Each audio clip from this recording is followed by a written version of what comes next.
Hey gang, it's JC, and this is the Daily Dose for Tuesday, July 5th, 2011. A combined venture with Mind Active in beautiful downtown Brentwood. Great television archives. Top of the page, we have our eye candy along the bottom. Also, speaking sexually, Dr. Kathy Naughton right below that. And of course, our rock and roll poll question is right in the corner. Last Friday's rock and roll poll question, what do you think of backyard fireworks? And a whopping 55% of you said they're okay as long as there's adult supervision and you don't do anything stupid. Second answer was they're very dangerous. You'd have to be a crazy Hoosier to use them, 27%. And doing stupid and potentially dangerous things with fireworks is one of the best parts of the 4th of July. Came up with 18%. Today's rock and roll poll question. This case is in the hands of the jury right now, so by the time you're watching this, who knows, the jury could be in. But our question was, Casey Anthony responsible for the death of her daughter? Yes or no? But there's a in-between too. Yes, she killed her, that's A. B, yeah, but it was an accident as she claims. Or C, no, she had nothing to do with it. Our rock and roll poll question. I'll give you the results tomorrow here on jcontheline.com and the Daily Dose, and of course on the Big 550 KTRS. Well, a baboon that escaped from a New Jersey park last week was tracked down on Sunday. The baboon was hard to find because it easily blended in with the rest of the population of New Jersey. America turned 235 years old yesterday, but it's still only reading at a 5th grade level. And the Cardinals beat the Cincinnati Reds in thrilling fashion 1-0 yesterday at Busch Stadium. After the game, Reds losing pitcher Johnny Cueto said he's been having trouble getting his footing unless it's in the side of an opposing player's head. I have to tell you, though, Scott Rowland continues to dazzle and amaze. And I know he's sort of grating at everybody and was sort of on everybody's nerves while he was here, but he almost made the most spectacular play at third base I've ever seen. It was like, a tenth of a second, and he has Hamilton thrown out at first in that bizarre play at third where the ball just took a funny bounce and was 2 to 3 feet in foul territory, maybe 10 feet behind third base down the third base line. Rowland did everything he could with it and almost pulled it off. Then again, you've got Chris Carpenter with a spectacular game yesterday, and John Jay stealing a home run from Cincinnati. And this Lance Berkman story just continues to be the talk of the town and the talk of baseball. And he's going to be the starting right fielder for the All-Star team next week. And it's just amazing. You can't give up on people. Learn that, okay? You can't give up on people because sometimes they will really come back and surprise you. But this is fun now. All right, I'm loaded up on peaches this morning. The peaches are in at our pal, Phil Leckrone, who we've had on the air dozens of times over the years, runs Stuckmeyer's Farms. It's about 8 miles south of the Chrysler plant on 141 at Schneider Drive. And this is the place I've been going to for years for my produce. The tomatoes are slowly coming in. The peaches are slowly coming in. The tomatoes and peaches aren't really big yet.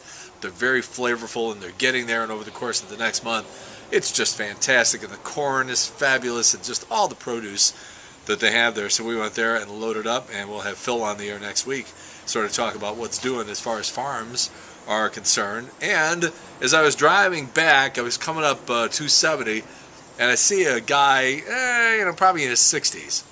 And he's in the right-hand lane, and he's driving very slowly. And as I go past him, I see that he's got a bumper sticker that says, "Keep it alive, drive 45. Oh, yeah, that'll help. Driving 10 miles an hour under the speed limit, causing drivers to bunch up behind you and then swerve to pass you as everybody's trying to do 90 on 270. Oh, yeah, great idea. Great idea. All right. I know that this will upset some people, but if you think about it a little bit, maybe it won't. I'm talking about that commercial that Anheuser-Busch has been running for one of the beer brands. I don't recall which one. And I got nothing against the brewery. The brewery's been good to me. So there's just this thing, though, has mushroomed because it didn't start with the brewery. It started on the local TV stations. And you know what I'm talking about. Because you can't watch a baseball game and go 2 innings without seeing this commercial. So the soldier comes back. He says, "Hey, I'm coming home. When?" And, of course, they have a big party for him in a barn, and they string up lights, and they got beer, and everybody's happy, and the whole thing like that. Now, this actually started on some local TV pieces over the course of the last year where they have some serviceman or servicewoman and they surprise their kids at school by jumping out of a box or something like that. And I'm sure that the commercial is testing very well, because I don't think people are thinking about it. And if you think about it, well, before I get to that, so now TLC, the cable channel, is starting a new TV show called Surprise Homecoming. And so they're going to have an entire show now once a week where these servicemen and women are returning and surprising their families when they jump out of a box or something. And this is being presented as entertainment. Let me just tell you a couple of things about the reality of soldiers coming home in 2011. First of all, too many of them have had to go to war in the first place. And all these wars we've gotten ourselves into, or more accurately, that our government has gotten us into. That's the reality. The reality is only a small percentage of returning servicemen and women come home to these elaborate parties with decorations and the works. The majority come home to high unemployment and ghettos in a lot of cases. Let's be honest about who's really responsible in a large part for fighting a lot of our wars. The realization that their benefits have been cut by politicians are really good at starting wars, just not so good at paying for them and on the follow-up work. That's the reality. Almost 5,000 soldiers haven't come home, at least not alive. That's the reality. Another 32,000 plus have returned wounded, many with arms, legs, eyes, or other body parts missing.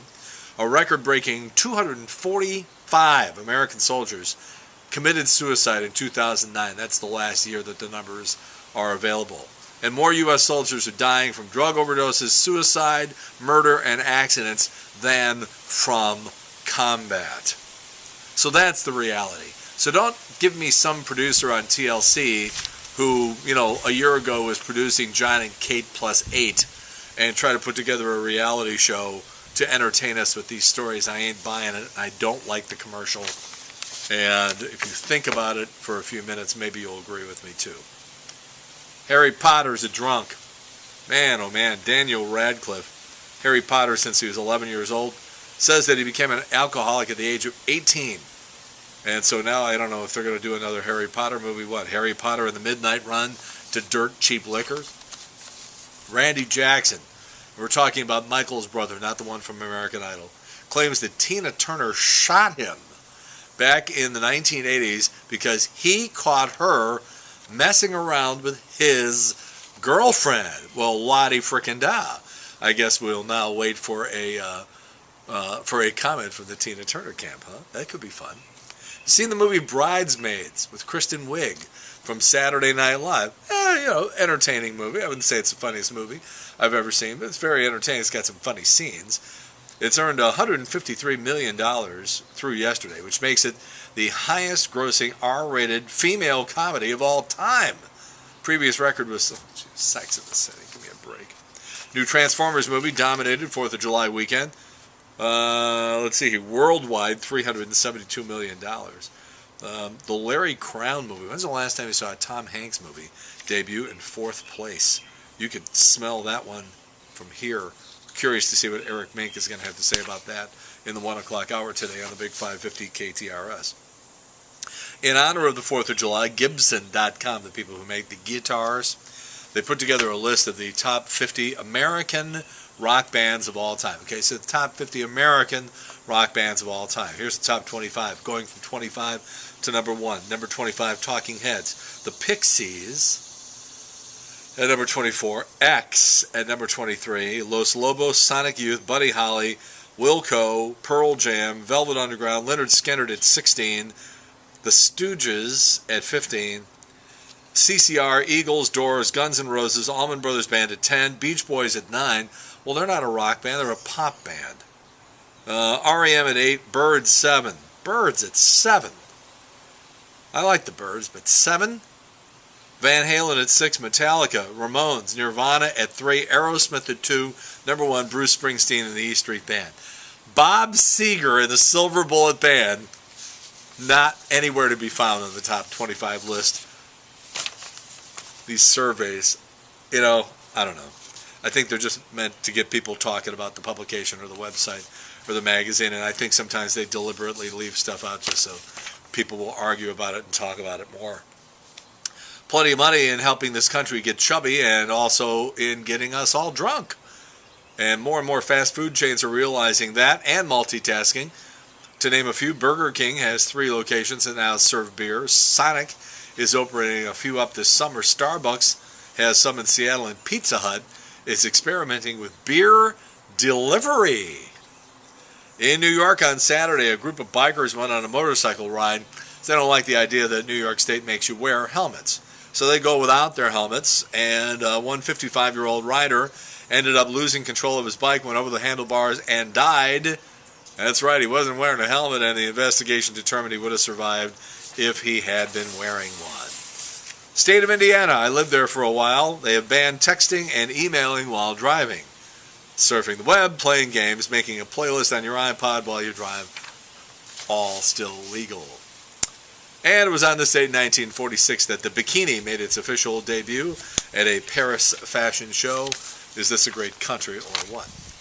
All right, on to JC's Eye Candy. You know, with all the photoshopping that goes on, people see a really good photograph right now, and I think they've lost appreciation for it. I mean, when a guy doesn't cheat, a guy sits there and sets up right and really has an anticipation of something that might be happening. And our buddy Bill Greenblatt at UPI International, and based out of St. Louis, who supplies us with an awful lot of pictures that we use on Eye Candy, was just doing amazing things over the weekend down at the fair. Look at the picture of the airplane and the arch.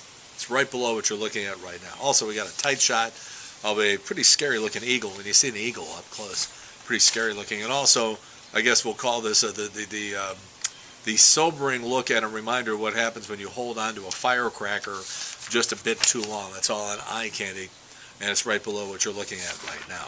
All right, Trish Gazelle back from vacation and on the air with us every day from noon until 3 on the Big 550 KTRS. We hope that you can check out the show. And again, our rock and roll poll question for today was Casey Anthony responsible for the death of her daughter? Yes, she killed her. B, yes, but it was an accident, as she claims. Or C, no, she had nothing to do with it. That's right there in the corner. Go ahead and hit that, and we'll give you the responses tomorrow here at jcontheline.com. That's it, the Daily Dose for Tuesday, July 5, 2011, a combined venture with Mind Active in beautiful downtown Brentwood. In the meantime, we've beaten this one to death. Have a good one. See you later. Bye.